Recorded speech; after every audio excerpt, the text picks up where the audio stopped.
ഇന്ന് ഞാൻ ആൽക്കമിസ്റ്റ് എന്ന പുസ്തകത്തിൻ്റെ സാരാംശത്തിൻ്റെ 8ാം ഭാഗം നിങ്ങൾക്ക് മുമ്പിൽ അവതരിപ്പിക്കുകയാണ്. ഫാത്തിമയുടെ കണ്ണുകളിലേക്ക് നോക്കി നിൽക്കുന്ന സാന്റിയാഗോ. 2 ജോഡി കണ്ണുകൾ പരസ്പരമിടയുമ്പോൾ മനസ്സിൽ ഉരുത്തിരിയുന്ന ഭാഷ. ദാ ഇപ്പോൾ ഇവിടെ ഞങ്ങളുടെ കണ്ണുകൾ തമ്മിലിടഞ്ഞപ്പോൾ ഉണ്ടായതുപോലെ. എന്താണ് ഏതാണ് എന്ന രൂപമില്ലാതെ ഇത്രയും നാളും താൻ കാത്തിരുന്ന ആ എന്തോ ഒന്ന് ഇതായിരിക്കുമോ? അവന് തോന്നി. തൻ്റെ ജീവിതത്തിൽ പങ്കുകാരിയായി എത്തിച്ചേരാൻ നിയോഗിക്കപ്പെട്ടവൾ ആ യുവതി തന്നെയാണെന്ന്. ഒന്നും മിണ്ടിയിട്ടില്ല, പറഞ്ഞിട്ടുമില്ല. എന്നിട്ടും അവന് തീർച്ച തോന്നി അവളുടെ മനസ്സ് മന്ത്രിക്കുന്ന അതേ വാക്കുകളാണെന്ന്. വിധിയാൽ ഇണപ്പെട്ട് കഴിയുന്ന 2 പേർ കൂട്ടിമുട്ടുമ്പോൾ ഭൂതവും ഭാവിയും പുറന്തള്ളപ്പെടുന്നു. പ്രസക്തമായത് ഈ ഒരു നിമിഷം മാത്രം. ഉള്ളിനുള്ളിൽ വിസ്മയകരമായ ആ ബോധമുണരുന്നു. സൂര്യന് താഴെയുള്ള എല്ലാം തന്നെ ഒരേ ഒരു കൈയുടെ സൃഷ്ടികളാണ്.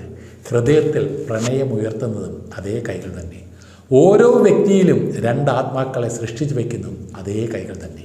ഒന്ന് തൻ്റെ തന്നെ, രണ്ടാമത്തേത് താൻ അന്വേഷിച്ചു കണ്ടെത്തേണ്ടതും. 2ഉം കൂടി ചേരുമ്പോഴേ സ്വപ്നങ്ങൾ അർത്ഥവത്താവും. എന്താണ് നിൻ്റെ പേര്? അവൻ്റെ ചോദ്യം. ഫാത്തിമ. നേരെ നോക്കാതെ അവൾ മറുപടി പറഞ്ഞു. ഇവിടെ രോഗികളെ ശുശ്രൂഷിക്കുന്ന വൈദ്യന്മാർ വല്ലവരുമുണ്ടോ? അവൻ അവളോട് ചോദിച്ചു. ഒരാളുണ്ട്, അവൾ പറഞ്ഞു. ഈ ലോകത്തിലെ എല്ലാ രഹസ്യങ്ങളും അയാൾക്കറിയാം. മരുഭൂമിയുടെ നടുവിൽ എവിടെയോ താമസിച്ച ഭൂതപ്രേതങ്ങളുമായി അയാൾ സംവദിക്കുന്നു. മരുഭൂമിയിൽ പലതരത്തിലുള്ള ഭൂതങ്ങളുണ്ട്, ദുഷ്ടാത്മാക്കളും പുണ്യാത്മാക്കളും. അവൾ തെക്കോട്ട് വിരൽ ചൂണ്ടി. അതാ അവിടെയാണ് അയാളുടെ താവളം.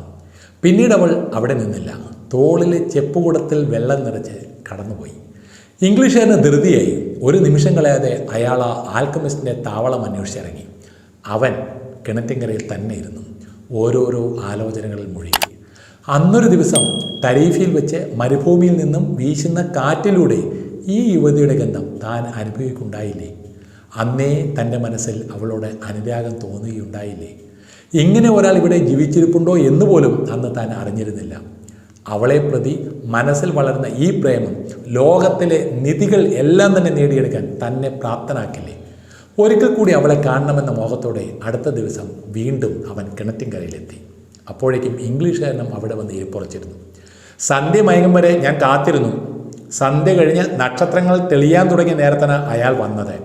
എൻ്റെ അന്വേഷണം എന്തിനു വേണ്ടിയാണെന്ന് പറഞ്ഞപ്പോൾ അയാൾ എന്നോട് ചോദിച്ചു, ഞാൻ എപ്പോഴെങ്കിലും ഈയമൊരുക്കി പൊന്നാക്കിയിട്ടുണ്ടോ എന്ന്.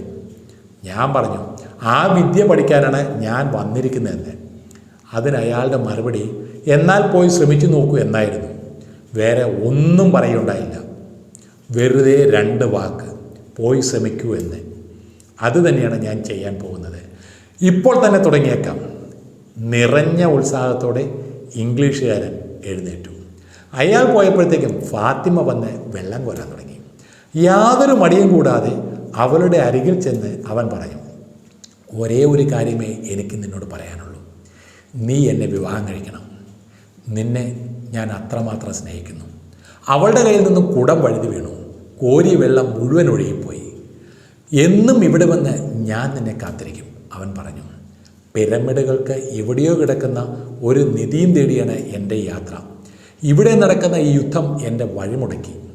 ഇത് വല്ലാത്തൊരു വിനിയായല്ലോ എന്ന് ഞാൻ സങ്കടപ്പെട്ടതാണ്. പക്ഷേ ഇപ്പോൾ തോന്നുന്നു വാസ്തവത്തിൽ അത് നനച്ചിരിക്കാതെ ഒരു അനുഗ്രഹമായി തീർന്നത്. അതുകൊണ്ടാണല്ലോ എനിക്ക് നിന്നെ കാണാൻ കഴിഞ്ഞത്. അല്ലെങ്കിലും മരുഭൂമിയിൽ ഓരോ ഗോത്രക്കാരും എപ്പോഴും നിധികൾക്ക് വേണ്ടിയുള്ള അന്വേഷണത്തിലാണ്. പെണ്ണുങ്ങൾക്കാണെങ്കിൽ ആ കാര്യത്തിൽ വലിയ അഭിമാനവും. അവൻ്റെ മനസ്സിലുള്ളത് തൊട്ടറിഞ്ഞിരിക്കുന്നു എന്ന മട്ടിൽ അവൾ പറഞ്ഞു. വീണ്ടും വെള്ളം കോരി അവൾ കുടത്തിൽ നിറച്ചു. കൂടുതലൊന്നും പറയാതെ തൻ്റെ വഴിക്ക് നടന്നു. അവൻ അതൊരു പതിവാക്കി. ഫാത്തിമയെ കാത്ത് കിണറ്റിൻകരയിൽ വന്നിരിക്കുക. തൻ്റെ ചരിത്രമെല്ലാം അവൻ അവൾക്ക് പറഞ്ഞു കൊടുത്തു. ആട് മേച്ച് നടന്നതും, ജ്ഞാനിയായ രാജാവിനെ കണ്ടുമുട്ടിയതും, സ്ഫടികപാത്രക്കടയിൽ വേലയ്ക്ക് നിന്നതും, അങ്ങനെ അവർ തമ്മിൽ നല്ല അടുപ്പമായി. സ്വതവേ വിരസങ്ങളായി നീണ്ടുപോകുന്ന ദിവസങ്ങൾ.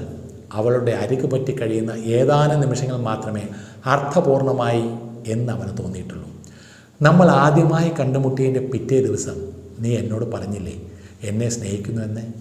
പ്രകൃതിയുടെ ഭാഷയും പ്രപഞ്ചത്തിൻ്റെ ആത്മാവും എന്താണെന്ന് നീ എന്നെ പഠിപ്പിച്ചു. അങ്ങനെ ഞാനിപ്പോൾ നിൻ്റെ ജീവിതത്തിൻ്റെ ഭാഗമായി തീർന്നിരിക്കുന്നു. എത്ര നേരമായി ഞാൻ നിന്നെയും കാത്ത് ഇവിടെ വന്നിരിക്കാൻ തുടങ്ങിയിട്ട്? എൻ്റെ കഴിഞ്ഞ കാലമൊക്കെ ഞാൻ പാടേ മറന്നിരിക്കുന്നു. ഞാൻ ആരായിരുന്നു, എൻ്റെ പാരമ്പര്യം എന്തായിരുന്നു എന്നൊന്നും ഞാനിപ്പോൾ ഓർക്കുന്നില്ല. സ്ത്രീകളെക്കുറിച്ച് ഇവിടുത്തെ പുരുഷന്മാർക്കുള്ള മനോഭാവം എന്തെന്നും എനിക്കറിഞ്ഞുകൂടാ. പക്ഷേ ഒന്ന് ഞാൻ പറയാം, കുട്ടിക്കാലം മുതലേ അകാരണമായ ഒരു തോന്നൽ എൻ്റെ മനസ്സിലുണ്ടായിരുന്നു. വില പറയാനാകാത്ത എന്തോ ഒന്ന് ഈ മരുഭൂമിയിൽ ഒരു സമ്മാനമെന്നോണം ആരോ എനിക്ക് വേണ്ടി കരുതി വെച്ചിട്ടുണ്ടെന്ന്. ആ തോന്നൽ വെറുതെ ആയില്ല. ഞാൻ കാത്തിരുന്ന് കണ്ടെത്തിയിരിക്കുന്നു. അത് നീയാണ്, ഞാൻ തേടിക്കൊണ്ടിരുന്ന നിധി. അവളുടെ കൈകൾ രണ്ടും കൂട്ടിച്ചേർത്ത് സ്വന്തം കൈപ്പിടിയിൽ ഒതുക്കാൻ അവൻ മുന്നോട്ടാഞ്ഞു. സ്വന്തം സ്വപ്നങ്ങളെക്കുറിച്ച് നീ എന്നോട് പറഞ്ഞു. ഫാത്തിമ അവൻ്റെ നേരെ തിരിഞ്ഞു. ജ്ഞാനിയായ രാജാവിനെ പറ്റിയും പിരമിഡുകൾക്കടുത്തുള്ള നിധിയെക്കുറിച്ചും നീ പറഞ്ഞു. നിത്യജീവിതത്തിൽ പലപ്പോഴായി നമ്മുടെ മുമ്പിൽ പറന്നെത്തുന്ന നിമിത്തങ്ങളെക്കുറിച്ചും എനിക്ക് മനസ്സിലാക്കി തന്നു. എൻ്റെ മനസ്സിൽ ഇപ്പോൾ യാതൊരുവിധ സങ്കോചവുമില്ല.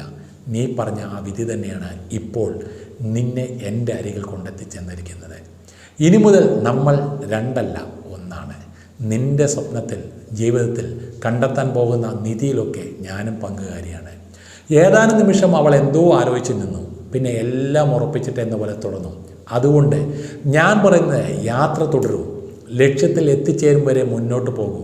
യുദ്ധം അവസാനിച്ചാൽ യാത്ര തുടരാൻ പറ്റുമെങ്കിൽ അങ്ങനെ, അല്ല അത്രയും കാലം കാത്തു നിൽക്കാൻ വയ്യെങ്കിൽ ഇപ്പോൾ തന്നെ. കാറ്റിൻ്റെ ഗതിക്കനുസരിച്ച് മണൽക്കൂനുകളുടെ സ്ഥാനവും ഭാവവും മാറും. പക്ഷേ ഈ മരുഭൂമിക്ക് ഒരു കാലത്ത് മാറ്റമില്ല, എന്നും ഒരുപോലെ തന്നെ. അതുപോലെയായിരിക്കും നമ്മുടെ പ്രണയവും. അവൾ അവൻ്റെ കണ്ണുകളിൽ നോക്കി തന്നെ നിന്നു, എന്തോ ഒന്ന് തേടിയെടുക്കുന്ന പോലെ. ഞാൻ നിൻ്റെ വിധിയുടെ ഭാഗമാണെങ്കിൽ എവിടെ പോയാലും ഒരു നാൾ നീ എൻ്റെ അരികിൽ തന്നെ തിരിച്ചെത്തും, എനിക്ക് വിശ്വാസമുണ്ട്. കൂട്ടുകാരനായ ഇംഗ്ലീഷുകാരനെ തേടി അവൻ നടന്നു. ഫാത്തിയുമായി ഉണ്ടായ സംഭാഷണത്തെക്കുറിച്ചും ചങ്ങാതിയോട് പറയാൻ അവന് തിടുക്കമായി.